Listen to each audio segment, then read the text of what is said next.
రాష్ట్రంలో అన్ములవారి కుటుంబం అనకొండలా మారి రాష్ట్రంలో భూముల్ని మింగేస్తుందని చెప్పేసి మొదటి నుంచి కూడా ఆరోపణలు వస్తున్నాయి.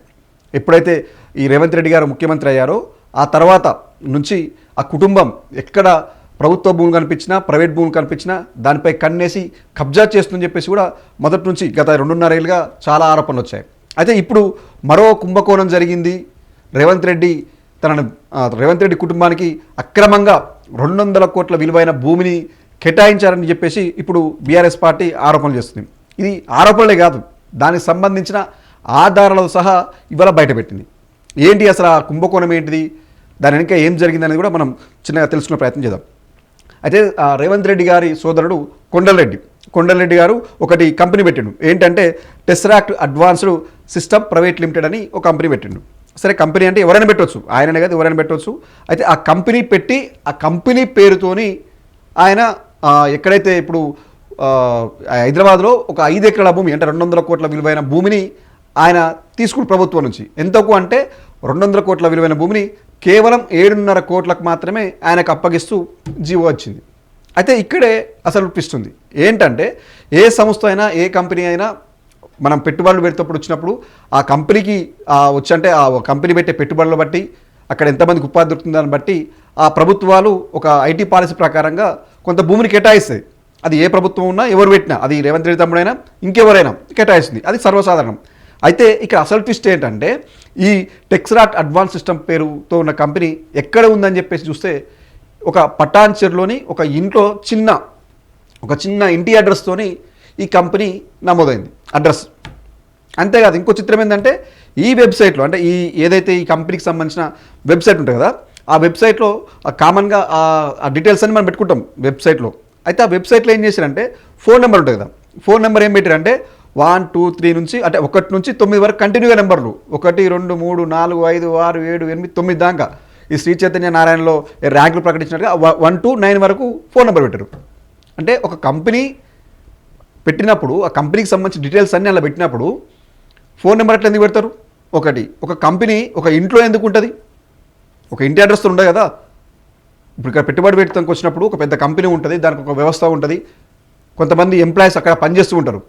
కానీ సరే అలా పెట్టిర్రు, అది చేస్తున్నాం. మరి అందులో ఎంతమంది పనిచేస్తుంది తెలుసా? ఒక్కరు కూడా ఎంప్లాయీ లేరంట. అసలు ఎంప్లాయీ లేకుండానే కంపెనీ పెట్టిరు, ఒక చిన్న ఇంట్రెస్ట్తో పెట్టిరు. ఆ కంపెనీకి ఫోన్ నెంబర్ కూడా దిక్కులేదు. దాని ఆదాయం ఎంత అయ్యా అంటే ₹1,00,000. ఒక ₹1,00,000 మూలధనం ఉందట ఆ కంపెనీ పేరు మీద. అలాంటి కంపెనీకి 200 కోట్ల విలువైన ప్రభుత్వ భూమిని కేటాయించురని చెప్పేసి బీఆర్ఎస్ ఆరోపణ. ఈ ఆరోపణ కాకుండా దానికి సంబంధించి ఆధారాలు కూడా బయటపెట్టింది. ఇప్పుడు పక్కన స్క్రీన్లో కూడా కనిపిస్తుంది. అది పాతది ఏదైతే ఉందో వాళ్ళు మొదట 1 2 3 అని చెప్పేసి 9 వరకు నెంబర్లు పెట్టిర్రు. ఈ విషయం బీఆర్ఎస్ పార్టీ వాళ్ళు ఇలా బయట పెట్టగానే ఈ కంపెనీ డీటెయిల్స్ ఫోన్ నెంబర్ ఇది ఇప్పటివరకు లేదు అని చెప్పి బయట పెట్టిన తర్వాత ఎమ్మటే రియాక్ట్ అయిపోయి దాన్ని ఎమ్మటే ఫోన్ నెంబర్ మార్చేసారు. మన స్క్రీన్ మీద స్పష్టంగా కనిపిస్తుంటుంది చూడండి. ఆ 1 2 3 9 1 2 నుంచి 9 వరకు ఇక్కడ నెంబర్లు ఫస్ట్ పెట్టారు. ఆ తర్వాత దాన్ని ఏం చేసినట్టు వీళ్ళు చెప్పిన తర్వాత మార్చేసి దానికి సంబంధించిన కంపెనీకి సంబంధించి మరో నెంబర్ పెట్టారు. నిజంగానే ఆ కంపెనీ నిజమైన కంపెనీ అయితే ఇట్లా ఎందుకు చేస్తుంది? చేయదు కదా, ఏ కంపెనీ అని చేయదు కదా. ఇది ఒకటి. అంతేకాకుండా ఇదే విషయం పైన నిన్న బీఆర్ఎస్ నేత ఒకటి బయట పెడితే దానిపైన ఐటీ మంత్రి శ్రీధర్ బాబు గారు రియాక్ట్ అయ్యారు. అంటే ఏంటి చెప్పారంటే ఆ టెస్రాక్ట్ సంబంధించిన కంపెనీ అసలు కొండరెడ్డికి సంబంధమే లేదని చెప్పేసి ఎవరైతే ఐటీ శాఖ మంత్రులో శ్రీధర్ బాబు గారు స్పందించరు. అసలు ఏదైతే టెస్రాక్ట్ కంపెనీ ఉందో ఆ కంపెనీకి కొండరెడ్డికి సంబంధమే లేదని చెప్తున్నాడు. మరి ఆయన సంబంధం లేని మన ఐటీ మంత్రి చెప్తే స్వయంగా కొండరెడ్డి ఎవరైతే ఉన్నారో ఆ కొండరెడ్డి అనే వ్యక్తి తన లింక్డ్ఇన్ దాంట్లో ఆయనే పెట్టుకుండు. ఏమనంటే ఈ టెస్రాక్ట్ కంపెనీకి చైర్మన్ నేనే అని కూడా ఆయన స్వయంగా పెట్టుకుండు. అవి కూడా ఆధారాలు బయట పెట్టిరాళ్ళు. లింక్డ్ఇన్ అయితే నీ పేరు మీద ఏం చేయలేం కదా. ఆ సోషల్ మీడియా అంటే ఆయనే పెట్టుకుండు, నీ చైర్మన్ పెట్టుకుండు, అదొక ఆధారం. రెండోది, ఆయన అమెరికాలో జరిగిన ఒక ఈవెంట్లో అంటే ఈ కంపెనీకి సంబంధించి ఒక ఈవెంట్ జరిగితే దానికి కూడా అటెండ్ అయ్యాను. ఆ ఫోటోలు కూడా పిఆర్ఎస్ పార్టీ బయట పెట్టింది. మరి నిజంగానే మన శ్రీధర్బాబు గారు చెప్పినట్టు ఈ టెస్రాక్ట్ కంపెనీకి కొండరెడ్డికి సంబంధం లేదు అని చెప్తే ఈయన ఎందుకు దానికి చైర్మన్ అని పెట్టుకుండు అనేది ఫస్ట్. ఈయనకి సంబంధం లేకపోతే అమెరికాలో జరిగిన ఈవెంట్కు ఈయన ఎందుకు వెళ్ళిండు దీని తరపున అనేది రెండోది.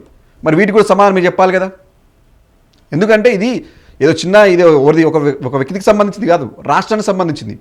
200 కోట్ల ప్రాపర్టీ విలువ అన్నప్పుడు దాన్ని ఎలా వదిలిపెట్టేస్తారు? అలా ఒక పెద్ద కంపెనీకి ఇచ్చినామని చెప్తే ఓకే, ఏదో మారుమూల ఊర్లో ఒక చిన్న ఇంటి అడ్రస్ పేరుతోని ఒక ఏమంటారు దాన్ని, ఒక ఎప్పుడూ చూడనట్ల ఒక ఫోన్ నెంబర్, 1-2 నెంబర్లతో ఫోన్ నెంబర్ పెట్టిన కంపెనీకి 200 కోట్లు, అంటే 1 లక్ష రూపాయల మూలధనం ఉన్న కంపెనీకి 200 కోట్ల విలువైన భూమిని 7 కోట్లకి ఇవ్వడం అంటే మరి ఇదేమనాలి? దీని వెనుక ఏం జరిగిందనుకోవాలి? మరి బీఆర్ఎస్ పార్టీ ఆరోపిస్తున్న దాంట్లో నిజం లేదు అని మీరు అంటారు కదా. మరి నిజం లేనప్పుడు, మీరు చెప్పిందే వాస్తవమైనప్పుడు కొండలరెడ్డి గారు అలా ఎందుకు పేరు పెట్టుకున్నారు దానికి చైర్మన్ అని? అక్కడ మీటింగ్కి ఎందుకు అటెండ్ అయ్యారు? అప్పటి వరకు 1 నుంచి 9 వరకు నెంబర్ ఉన్న కంపెనీకి ఇప్పుడు ఎందుకు నెంబర్ మార్చింది? నిజంగానే ఆ టెక్సాట్ కంపెనీకి మీరు ప్రభుత్వం తరపున భూమి కేటాయించినప్పుడు దానికి సంబంధించి మీరు డీటెయిల్ తీసుకుంటారు కదా. అప్పుడు మీరు చూడాలి కదా ఆ కంపెనీ ఏంటి, దాని పుట్టుపుత్రాలు ఏంటి, దాని కంపెనీ అసలు ఓనర్ ఎవరు, అది ఏం జరుగుతుంది, ఎంతమంది ఉపాధి కల్పిస్తుంది, అసలు ఆ కంపెనీ పెట్టిన తర్వాత ఏం చేస్తారు అనేది చూసుకోవాలి కదా. అవి చూసుకునేసరే ఎవరైనా అల్లట పైపు నేనున్న వచ్చి పెట్టేసి ఒక కంపెనీ పెట్టేసి మాకు భూమి ఏంటి ఇస్తారా? ఇవ్వరు కదా. నీ బయోడేటా ఏంటి, నువ్వు చేయగలుగుతావా చేయలేవా, నీ పెట్టుబడి ఎడంగా వస్తుంది, నీ ఆదాయం ఏంది, నీ దగ్గర ఎంతమంది ఉపాధి కల్పుతున్నావు, ఎంతమందికి ఉపాధి కల్పిస్తున్నావు, ఇప్పుడు ఇక్కడ భూమి ఇస్తే ఇక్కడ ఏ కంపెనీ పెడతావు, దాంతో ఎలా డెవలప్ చేస్తావు, దాని నుంచి వచ్చే రెవెన్యూ ఏంటి, ఇవన్నీ చూసుకుంటారు కదా. ఇవన్నీ చూసుకోకుండా ఎలా ఇస్తారు? బీఆర్ఎస్ ఆరోపించింది కరెక్టే. మీరు అన్నీ చూసినప్పుడు ఇవన్నీ మీరు మీ ఆధారాలు బయట పెట్టాలి కదా. ఇగో ఈయన కాదు, బీఆర్ఎస్ చెప్పింది తప్పు, కొండరెడ్డికి సంబంధం లేదని చెప్పేసి మీరు చూపించండి. వాళ్ళు చూపించారు కదా. ఇప్పుడు కొండరెడ్డి స్వయంగా తన లింక్డ్ఇన్ దాంట్లో పెట్టుకున్నది. కానీ ఇది ఏంటంటే ఇది ఆరోపణలతో అని చెప్పేసి ఒక 2 పార్టీల పరంగా చూస్తుంది తప్ప ఇది రాష్ట్ర భవిష్యత్తుకు సంబంధించిన ఆలోచించట్లేదు. ఇది ప్రజల సొమ్ము, ఇది మీ పార్టీదో వాళ్ళ పార్టీదో కాదు, ఇది ప్రజల సొమ్ము, ప్రజల ఆస్తి. మీరు పాలకులు మాత్రమే, ఇలా మీరు ఉంటారు తర్వాత పోతారు, కానీ ప్రజలు అల్టిమేట్ ఇక్కడ ప్రజల ఆస్తి కావాలి కదా, ఆస్తిని కాపాడుకోవాలి కదా. ఏ లెక్క ప్రకారం దానికి కేటాయించడం కూడా తెలియట్లేదు. అయితే ఇప్పుడు అంటే ఇది ఎందుకు అంటే అధికార దుర్వినియోగం జరుగుతుందన్నది ఒక ఆరోపణ అంటే ఇప్పుడు చూస్తుంటే కూడా నిజాలేమో అని నమ్మక తప్పట్లేదు. అంతేకాదు గతంలో కూడా చూసుకుంటే ఇదే మన రేవంత్ రెడ్డి ఫ్యామిలీకి సంబంధించి జగదీష్ రెడ్డి, ఆయన మరో సోదరుడు జగదీష్ రెడ్డి అమెరికాలో ఉంటాడు. ఆయన దాదాపు 1000 కోట్ల రూపాయలు మేము తెలంగాణలో పెట్టుబడి పెడతామని చెప్పేసి ప్రకటించాడు. అయితే ఇప్పుడు ఆ 1000 కోట్లు పెట్టుబడి పెడుతున్నప్పుడు మరి ఆయనకెంత భూమి కేటాయించడం అనేది కూడా ఇక్కడ కొంత అనుమానంగా ఉంది. అంటే 1 లక్ష రూపాయల మూలధనం ఆయనకే 200 కోట్ల విలువైన భూమి ఇచ్చినప్పుడు 1000 కోట్ల పెట్టుబడి పెడతందుకు వస్తున్న జగదీష్ రెడ్డికి ఎన్ని ఎకరాల భూమి కేటాయించుంటారు, ఎక్కడ కేటాయించుర్రు అనేది కూడా కొంత అనుమానంగా ఉంది. అంటే ఎందుకు అంటే ఇది ప్రజల ఆస్తి, ఏ ఒక్కరిదో కాదు. నిజంగా అలాంటివి జరిగితే దానిపై యాక్షన్ తీసుకోవాలి. ఏదో ఆరోపణ చేసి బీఆర్ఎస్ చెప్పిన ఆరోపణలని, బీజేపీలో చెప్పిన ఆరోపణలని, బీజేపీ కరెక్ట్ అని, ఇవి రాజకీయంగా విమర్శలు చేసుకోవడం కాదు. రాజకీయాలు పక్కన పెట్టి వాస్తవంగా చూడండి. మీరు ప్రభుత్వ ఆస్తిని కాపాడాలి. నిజంగానే ఇది ఏదైతే టెక్సాట్ కంపెనీ ఉందో ఆ కంపెనీ చైర్మన్ నిజంగానే ఎవరన్నా ఆధారాలు బయట పెట్టాలి. బీఆర్ఎస్ తప్పు చెప్పింది, కేటీఆర్ గారు చెప్పినవన్నీ తప్పు, ఫేక్, ఆయన చైర్మన్ కాదు అని చూపించాలి. ఎందుకంటే వాళ్ళు నిన్న ఆరోపణలు చేసిరు, ఈరోజు ఆధారాలు బయట పెట్టారు. నేను చెప్తే అందరూ అన్నారు, నేను చెప్తే ఏమన్నారు, ఆయనకు సంబంధం లేని చెప్పారు. కానీ వీళ్ళు ఏం చేశారు, ఆధారాలు బయట పెట్టారు. ఆ ఆధారాలు బయట పెడితేనే ఆ ఎగ్జాంపుల్ ఆ ఫోన్ నెంబర్ కూడా మార్చేసారు. ఇప్పుడు 1 నుంచి 9 దాకా ఏమనుకున్నాం కదా, ఇప్పుడు ఆ ఫోన్ నెంబర్ కూడా మార్చేసారు. అంటే వీళ్ళు చెప్పింది నిజమే అనడానికి ఇది ఒక ఎగ్జాంపుల్.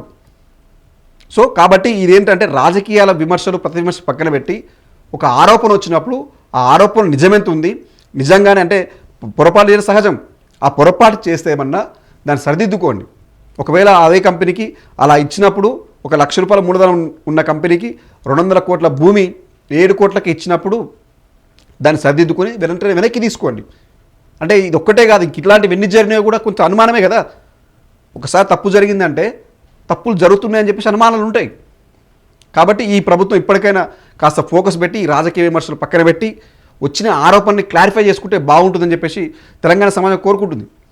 ఎందుకంటే అది ప్రజలది, ఎందుకంటే గుంజుకూరు భూములు, ఆ భూములు గుంజుకొని ఒక పేద రైతులు పంట పండించే భూములు గుంజుకొని ఆ భూముల్లో మేము ఏదో చేస్తామని చెప్పినప్పుడు ఆ రకంగా చేయాలి. అదే అభివృద్ధి చేస్తున్నామని చెప్తున్నప్పుడు అభివృద్ధి కాకుండా ఇలా ఫ్యామిలీకి పంచుకుంటున్నారని ఆరోపణలు వస్తున్నప్పుడు అది కరెక్ట్ కాదు.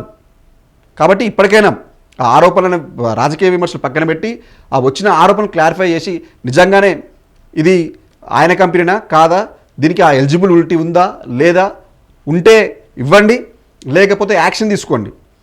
ఆ భూమి వెనక్కి తీసుకోవడంతో పాటు అవసరమైతే తప్పు డాక్యుమెంట్స్ మనకు క్రియేట్ చేసి పెడితే దానిపై చట్టపరంగా ముందుకెళ్ళండి. ఇదే ప్రజలంతా కోరుకునేది. చూద్దాం మరి ప్రభుత్వం మరి ఈ రాజకీయ విమర్శలకే వెళ్తుందా, లేకపోతే నిజంగానే ఏమైనా పొరపాటు జరిగితే దాన్ని రెక్టిఫై చేసుకొని ముందుకు వెళ్తుందని చూడాల్సిన అవసరం అయితే ఉంది.